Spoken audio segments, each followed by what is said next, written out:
Hello and welcome to the presentation. I'm Shahryar from Concordia University of Canada. So let's get started. When a software application is deployed in the field, it can behave unexpectedly due to a variety of hardware and software configurations. To debug the origins of faults causing software failures, maintainers collect failure reports such as function calls and error logs.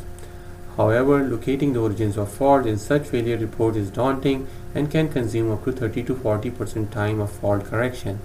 In some cases, it is reported to be up to 80%.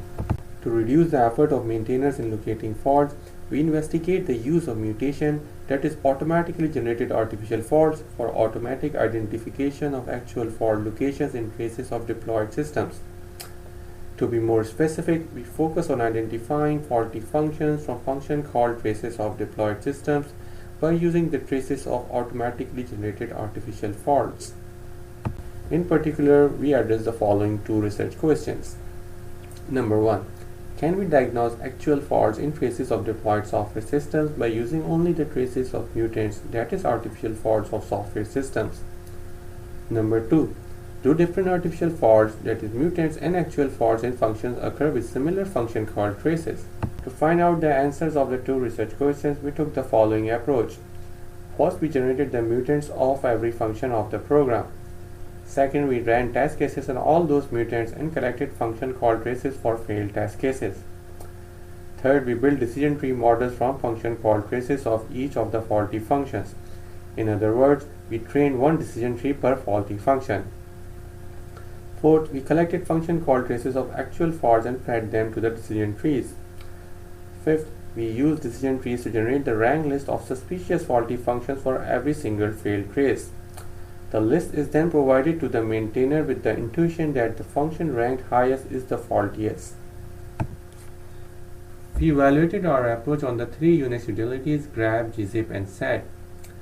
We also evaluated our approach on the space program which was used by the European Space Agency. We repeated our experiments multiple times, and the following table shows the mean accuracy of diagnosis of faulty functions and traces. It also shows the standard deviation from the mean accuracy. The table shows that by reviewing 20% or lesser of the functions in the source code, faulty functions in the majority of the failed traces were diagnosed correctly. For example, take a look at the graph's mean accuracy. It can be seen that faulty functions in 92.50% of the actual failed traces in the graph program were diagnosed correctly by reviewing 10% of the code. Similar were the cases for other programs. To avoid cluttering, I have shown you the results of up to only 20% of the code review.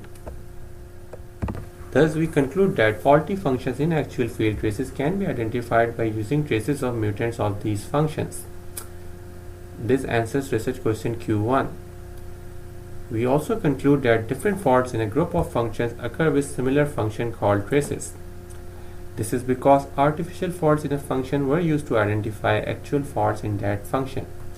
This answers research question Q2.